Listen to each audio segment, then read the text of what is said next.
Once you have the attention of your audience, it's time to start building your story step by step. And for that purpose, the 6 blocks from the storyboard that you have previously downloaded are utilized and put into action.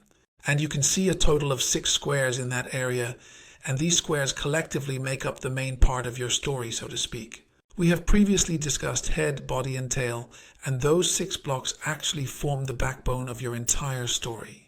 There are 6 blocks, but you could say there are 2 rows of 3 blocks in total, actually.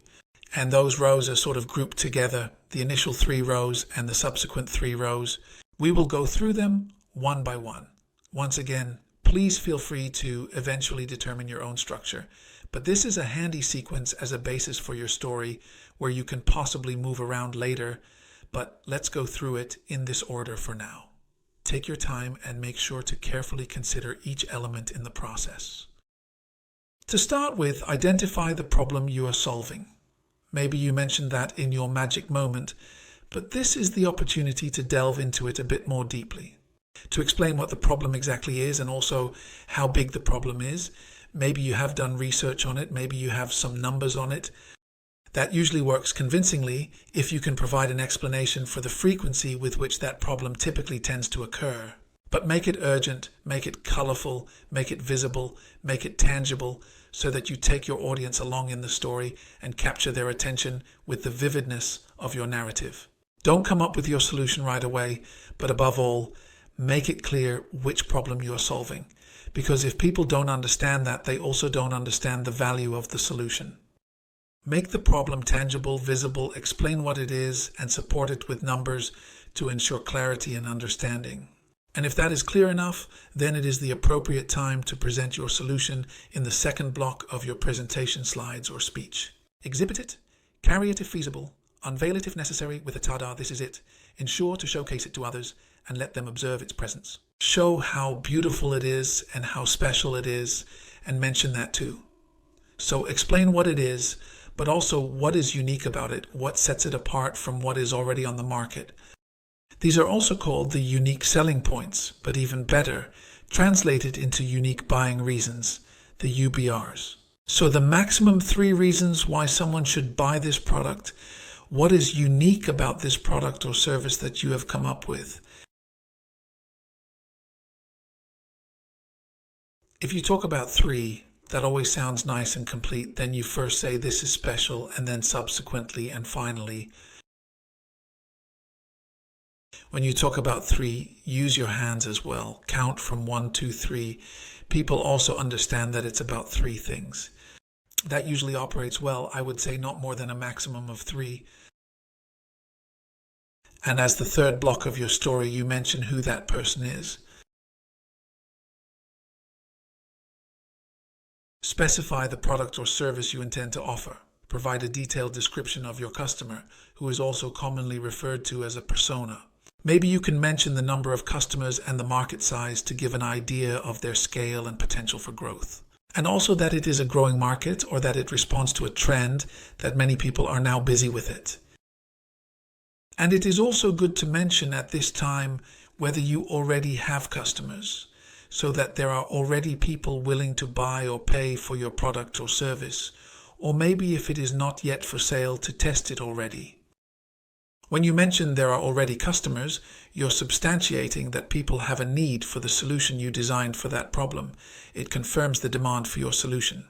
Thus, you are also validating the market for your product or service, thereby substantiating its viability and potential for success in the industry. Well, that ladder from problem to solution to the customer is analogous to the initial part of the story that you have to convey and share with your audience in order to provide a complete narrative. And anticipate approximately 1 minute and 30 seconds for this block. You have successfully captured your audience's attention in the initial minute, and now you have a duration of 1 to 1.5 minutes to discuss the problem, the solution, and the customer. If you have completed that, we can move on to the second part of the content of the pitch, which consists of the following 3 blocks. You probably have not even introduced yourself yet, and now that you have the attention, it is evident and apparent what you have to present to the audience. Can you also take the time to introduce yourself, or maybe you are not alone, are you accompanied by a partner? Then it is also time to name your partner. Perhaps you want to have a discussion. But in any case, it is the moment when you introduce yourself and also mention the name of your company, the name of the company you work for. Now that can be a difficult name, so make sure you pronounce it clearly. It can be useful if you have also brought a logo, sign, or banner with you that displays the company name so that people can remember it. And you have the opportunity to briefly mention something that establishes a connection between you and the problem, explaining what your relationship is with the company, or the reason why you started this company. Make it personal at least. So introduce yourself. And then you can take the next step towards the company, namely, which business have you started? And you can also tell something about how long you have been in existence. Have you recently registered with the Chamber of Commerce, or have you been involved for a period of 3 years? What is your company's business model? Do you sell products or provide services? Please let me know if your company's primary focus is on selling products or providing services. Do you possess a subscription model, or do you primarily offer service as your main mode of operation? In any case, explain how you plan to earn money or how you are already doing so. Provide a glimpse into the future, your ambition, expectations, and current team size of 2, with the goal of assembling a team of 5 people around you within a time frame of 3 to 5 years. Whether you commence in Arnhem or in Nijmegen and expect to be active throughout Gelderland by the end of next year, ultimately conquering the whole of the Netherlands within 3 years. I'm just saying, but don't just outline where you are now, but also your dream for the future. Then individuals gain an understanding of the type of business, the type of company this is, your position, and your desired direction. And ultimately, the final block, it is the moment to inform you of what you require at this point in time. It is apparent where you stand, but now is the opportune time to articulate which subsequent step you desire to take and the specific assistance you require from the other person in order to effectively realize that step and move forward in the desired direction. And this will be the precise moment when you explicitly state and clearly articulate what you are specifically asking for, or whatever you have to offer. For example, when you pitch to a financier, you may ask for a certain amount of money. Maybe you also have something to offer in return for their investment or support. Maybe you are pitching to potential investors and you need a specific sum of money, but you have shares in return as part of the investment agreement. However, it is also possible that you might ask, would you like to try out my product on a single occasion? So then you provide a pilot, so to speak, and then you request individuals to invest time in it, or you request individuals to leave their business card or sign up for a crowdfunding campaign. Well, then it is of course useful that you also clearly state on which website they should register on, or that they must place a business card in a box that you have positioned in front of you. Just think of something, but make it very concrete in any case. As it were, specify what the other person should do once your pitch is finished. I have already explained that in a previous video. So please describe what you need and what the other person should do at the end of the pitch. Well, by implementing these 6 steps, meticulously constructing those 2 sentences that you have methodically built up step by step, I genuinely believe that you have effectively established the body of your pitch in a well-structured and compelling manner.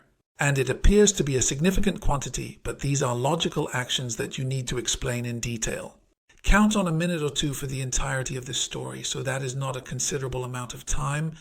Sort of touch upon the subjects briefly.